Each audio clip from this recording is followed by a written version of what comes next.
ভাই জানিস আইফোন 7 কিনবো। তোর তো একটা 6s আছে, তাও কেন কিনবি? এখন ট্রেন্ডের বাজারে দুটো করে রাখতে হয়। ওই দুটো মানে ওই দুটো না, দুটো করে আইফোন রাখতে হয়। তোর বিরাট ব্যাপার ভাই, এই সেদিন আইফোন 6s কিনলি, আবার আইফোন 7, 1 লাখ টাকার কাছাকাছি। এত টাকা কোত্থেকে পাচ্ছিস? তুই আমার ভাই হোস, তাই তোকে অবশ্যই বলবো যে আমি কি করে কিনছি। কিভাবে? আরে বলছি কিভাবে?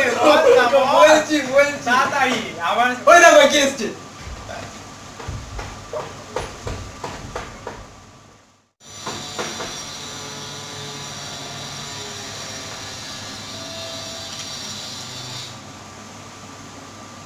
দুটো কিডনি আছে, দুটো চোখ আছে, আইফোন 7 এসে যাবে তো? ঠিক আছে, ভিডিওটাকে ভালো লেগে থাকে তাহলে আমাদের এই চ্যানেলটাকে সাবস্ক্রাইব করুন, ওই নিচে ঘন্টাটা বাজিয়ে দিন, আর লাইক করুন, শেয়ার করুন, আর কমেন্টে কমেন্টে বলিয়ে দিন। রাখছি, আসছি, টাটা।